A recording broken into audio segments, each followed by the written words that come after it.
Baik, murid-murid semua kita sambung. Okey, kita sambung. Sekarang ni kita nak tengok bentuk graf dalam statistik. Okey, kita ulang kaji lagi. Apakah bentuk-bentuk graf yang ada dalam statistik? Okey. So saya menggunakan nota daripada modul Maths Negeri Sabah. Terima kasih kepada semua penggubal-penggubal. Saya mohon izin menggunakan modul ini untuk kebaikan bersama. Mohon izin, terima kasih. Okey, yang pertama sekali kita akan tengok kepada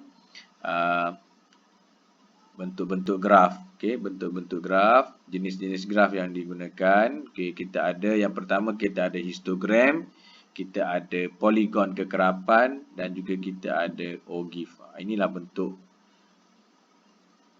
graf yang akan kita buat. Okey. Soalan, kalau tanya soalan, apakah soalan yang keluar? Semua keluar. Semua pernah keluar. Okey. Semua pernah keluar. Sama ada histogram, sama ada poligon kekerapan, sama ada ogive, semua pernah keluar dalam SPM. So, apa yang kita kena buat sekarang ni, kita kena fahamkan apakah keperluan-keperluan yang kita perlu tahu bila kita nak melukis ketiga-tiga bentuk graf. Okey, yang pertama kita tengok dulu histogram. Histogram ni, bila sebut je histogram, mesti datang ke dekat kepala awak semua. Histogram ialah bentuk dia menggunakan graf bar. Okey, graf palang, graf bar. Okey. Inilah graf bar, graf palang. Mana dia ada menegak lah. Okey. Paksi X dia kita gunakan titik tengah. Okey. Dan tengok sini kata letak di tengah-tengah kotak. Okey, letak di tengah-tengah kotak. Mana sinilah. Tengok ni 23 duduk tengah, 28 duduk tengah, 33 duduk tengah. Okey. Manakala paksi Y, okey, paksi Y kita akan gunakan kekerapan. Bergantung pada soalan tadi. Bergantung pada soalan yang akan diberikan. Okey. Kita pergi kepada poligon kekerapan. Sama juga, poligon kekerapan pada paksi X digunakan titik tengah. Paksi Y pun digunakan kekerapan. Yang membezakan di antara histogram dan juga poligon kekerapan. Boleh tengok histogram tadi saya cerita tadi histogram dia adalah graf bar palang. Poligon kekerapan dia sama seperti awak melukis ataupun menanda plot untuk graf fungsi soalan nombor 12. Okey, awak plotkan data yang ada. Okey, data yang dah awak kira. Cuma untuk poligon kekerapan kita menyambung semua titik-titik ini dengan menggunakan pembaris. Sebab tu nama dia poligon, dia ada bucu-bucunya. Okey, dia ada bucu-bucunya. Okey. Okey, mesti guna pembaris. Kalau awak guna freehand, itu dah tak jadi poligon kekerapan. Ingat perkataan poligon ini ialah ada bucu. Okey, poligon ada bucu. Dan yang ketiga ialah ogive. Ogive ni dia lain daripada histogram dengan juga poligon kekerapan. Ogive bentuk dia seperti separuh loceng yang pertama. Yang kedua, paksi X dia kita tak guna lagi titik tengah, tetapi kali ini kita gunakan sempadan atas. Okey, macam mana nak kira sempadan atas tadi? Saya dah bagi tahu tadi kan. Dan untuk paksi Y kita gunakan kekerapan longgokan. Okey, yang ni nanti kita akan tengok. Okey. Dan dalam menyambung ogive, yang ni kena guna freehand, tak boleh guna pembaris. So, sebab tu kita kata bentuknya seperti separuh loceng. Lebih kurang macam inilah bentuk dia. Dan dalam graf ogive, kita boleh menganalisa graf yang kita lukis melalui kuartil pertama, kuartil ketiga dan juga median. Okey, nanti kita akan tengok step by step lah. Okey. Dan dia kata ogive dilukis secara freehand. Okey, dilukis secara freehand. Okey, kita pergi kepada satu soalan, kita tengok macam mana nak selesaikan soalan. Okey. Jadual di bawah menunjukkan taburan kekerapan laju sejumlah kereta yang melalui sebuah lebuh raya. Okey. Data dah diberikan kepada kamu. Okey, data dah diberikan kepada kamu. Kamu tengok data yang diberikan 50 hingga 59, kekerapan 3, 60 69 ada 6, 70 79 ada 9, 80 hingga 89 ada 14, 90 hingga 99 ada 12, 100 hingga 109 ada 4. Okey. Perhatikan soalan, baca soalan, perhatikan data yang diberikan. Baca, analisa data yang diberikan. Okey. So, datanya agak simple, tak pening-pening kepala.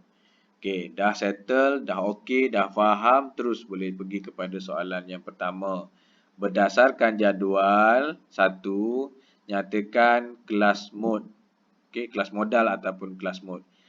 Okey. Kelas modal ataupun kelas mode ialah kelas yang mempunyai kekerapan yang paling tinggi. Yang mana kekerapan paling tinggi? So, kita tengok 3, 6, 9, 14, 12, 4. So, 14 lah yang paling tinggi kekerapan dia. So, perhatikan pada kelasnya. 80 hingga 89. So, jawapan kita sini ialah 80 hingga 89. So, tulis pada ruangan jawapan lah. Okey. Soalan A2, lengkapkan jadual di bawah. Okey, lengkapkan jadual 1 di ruang jawapan. Okey, sorry. Okey. So yang ini sama. Okey, kita tak tengok pun tak apa. Tak tengok pada yang atas pun tak apa. Kita dah ada sebenarnya data. Kita dah boleh main data dekat sini.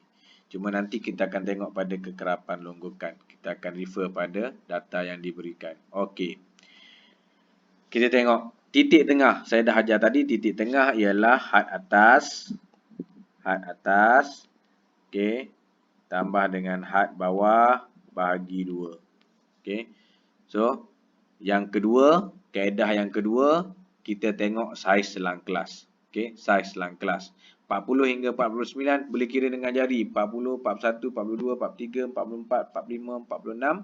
47, 48, 49. 10 jari awak guna bermakna ini ialah saiz selang kelasnya ialah 10. Untuk titik tengah kelas seterusnya, kita tambah 10 saja. Okey, kita terus tambah 10. So, sini tambah 10. Okey. Tambah 10. So, 44.5 tambah 10 dia akan jadi 55.5. Okey, 65.5. Dia akan jadi 54.5, 64.5, 74.5, 84.5, 94.5, 104.5. Okey. Selesai titik tengah. Sempadan atas. Sempadan atas. Saya dah cerita juga tadi, sempadan atas ialah kita tengok pada sempadan atas kelas yang kita nak perhatikan. Okey, sempadan atas kita ialah 49. Okey, ini kelas yang kita tengok, maknanya sempadan atas yang kita tengok, kita tambahkan dengan sempadan bawah kelas yang seterusnya. So, yang ini, okey, so dia akan gunakan 49 tambah dengan 50 bahagi 2. Sebab itu kita akan dapat 49.5. Sama juga dengan kaedah saiz selang kelas. Kaedah berpandukan saiz selang kelas. Okey, saiz selang kelas kita ialah 10. Bermakna sini dia akan jadi 59.5. Sebab 49.5 tambah 10, 59.5. Ini tambah 10 jadi 69.5. Tambah 10 jadi 79.5. Ini 89.5. 99.5 dan yang terakhirlah 109.5. Okey. Selesai. Dua kolom kita dah selesai. InsyaAllah kalau awak buat dengan betul, dengan baik, dengan teliti, rancang betul-betul, insyaAllah. Okey, jangan gopoh, relax, awak akan dapat markah. Okey, kekerapan longgokan. Ini yang kita nak tengok. Dia sedikit bukanlah pelik sangat pun, tak keliru pun, jangan keliru. Okey, kekerapan longgokan ni sebenarnya kita kumpulkan. Okey, yang mana pengakhirannya kita akan dapat jumlah kekerapan yang sebenar. Okey, kita perhatikan. 40, 49 sini ada tak? Sini tak ada kan? 40, 49. Okey, tetapi satu baris yang baru dibuat untuk 40, 49 kekerapan longgokan dia kosong. Tapi kita ada sini 50 hingga 59, kita ada kekerapan longgokan dia ialah 3. Okey, so 3 situ. Alright, so kosong, kosong 3. Kemudian 3 ini kita akan tambahkan. Okey. Okey, sebenarnya kita boleh tulis dulu dekat sini. Kekerapan lah satu. Sini kosong. Sini 3. Sini 6. Okey, saya tulis kekerapan ya. 0, 3, 6, 9, 14, 12, 4. 9, 14, 12, 4. Okey. So, untuk cari kekerapan longgokan, sekejap.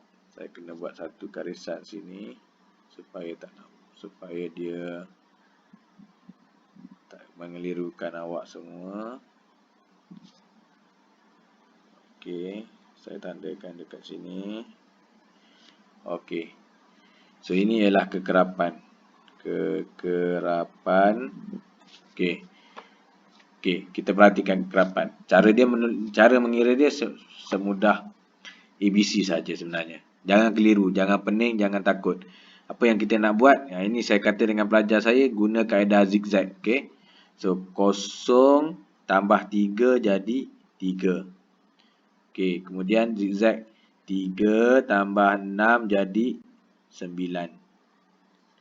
9 campur 9 jumlahnya 18. 18 tambah dengan 14. Okey, kalau tak boleh congak, tekan je kalkulator. 18 tambah 14 jadi 32. 32 tambahkan dengan 12, awak akan dapat berapa? 44. 44 tambahkan dengan 4, awak akan dapat 48. Okey. Ini yang saya katakan tadi, jumlah kekerapan sebenar. Okey, untuk data ini. 48 inilah jumlah kekerapan sebenar dia. Okey, sudah selesai. Ingat macam mana nak buat kekerapan longgokan. Kekerapan longgokan ni macam zigzag. Okey, ingat je macam zigzag. 0, 3, 3, 3, 6, 9, 9, 9, 18. 18 tambah 14, 32. 32 tambah 12 jadi 44. 44 tambah 4 jadi 48. Okey, selesai. Okey, soalan seterusnya, hitung min. Hitung min. Kita dah cerita tadi, hitung min. Apa itu min? Min ialah jumlah, jumlah hasil tambah, jumlah hasil darab kekerapan, kekerapan, darabkan dengan titik tengah, bahagikan dengan jumlah kekerapan, jumlah kekerapan keseluruhan. So yang ini kita kena buat satu persatu lah, step by step lah. So kita tengok kekerapan, kekerapan, ini kekerapan yang saya tulis tadi, kekerapan, saya buat yang baru tepi ni supaya mudah kita nak melihat lah. Titik tengah darabkan dengan kekerapan. So 44 darab kosong. Nak tulis boleh, tak nak tulis pun tak apa, sebab apa-apa nombor darab kosong dia tetap akan jadi kosong. So saya mulakan dengan 54.5 darabkan dengan 3.